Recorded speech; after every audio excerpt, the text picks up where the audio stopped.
Hello! Aujourd'hui, je vous parle d'un livre reçu grâce à Babelio dans le cadre de la masse critique. Fergès de Florence Sandoka. Un livre rare, intense, écrit comme un double hommage à deux femmes qui ont fait de leur existence une œuvre de résistance.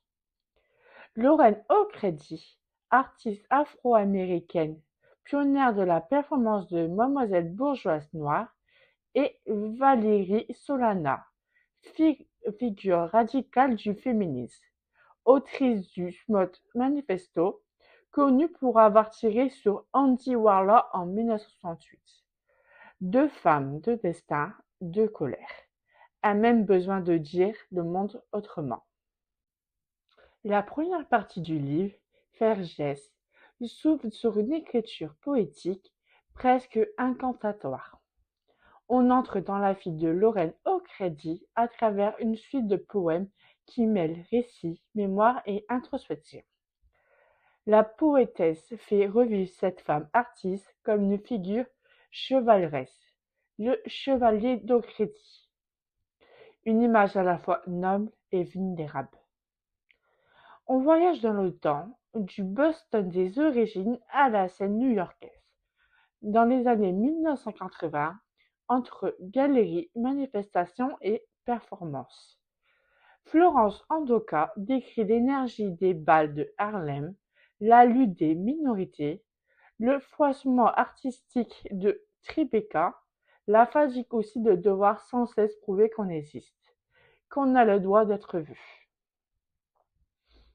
La plume est fine, exigeante, parfois abstraite, mais profondément habitée. Chaque poème devient un fragment d'âme, une façon de transformer la douleur, celle de l'excursion, du racisme, de la solitude, en un art du mouvement. On ressent la nostalgie, la curiosité du monde et une forme d'élégance mélancolique qui traverse tout le texte. C'est un chant intérieur, un dialogue entre l'artiste et sa propre légende, entre le réel et le geste symbolique. Puis vient la deuxième partie. Furieuse, une vie rêvée de Valérie Solana. Ici, le ton change radicalement. On quitte la poésie pour une prose tranchante, directe et crue. Florence Sandoka prête sa voix à Valérie Solana, cette femme brillante, marginale, longtemps caricaturée, souvent réduite à un seul geste, celui de la balle tirée sur Warlow.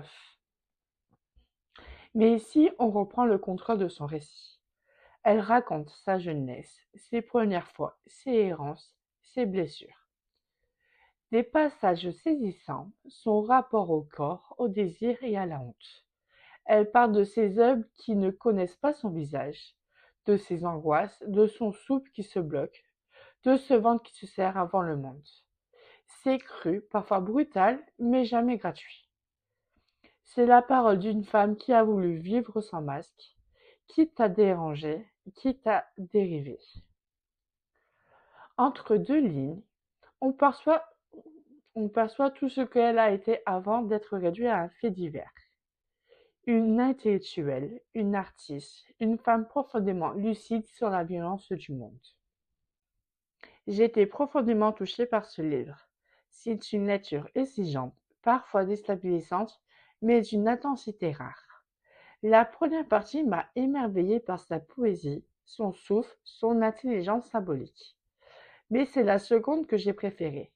Plus directe, plus viscérale, presque confessionnelle. On quitte le mythe pour retrouver la chair, la vie nue, la douleur, le rire amer. Florence Sandoka écrit sans détour, mais avec beaucoup de justesse. Elle ne juge pas, elle ne glorifie pas non plus. Elle observe, elle restitue, elle fait entendre. Et c'est sans doute ça, faire geste. Rendre à ces femmes leur humanité, leur complicité et leur feu intérieur. C'est un livre qui parle d'art, de féminisme, de révolte et de solitude, mais surtout de courage.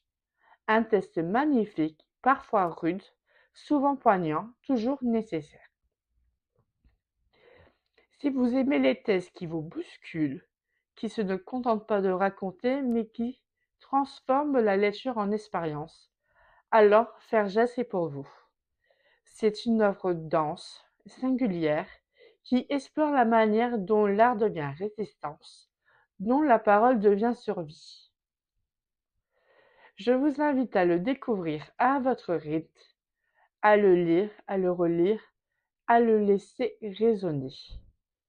Et dites-moi en commentaire, connaissez-vous Valérie Soulana ou Lorraine Aucrédit? Merci d'avoir regardé cette chronique. Si elle vous a plu, pensez à liker la vidéo, à vous abonner et à partager autour de vous. Parce que faire geste, c'est aussi ça. Prolonger le mouvement.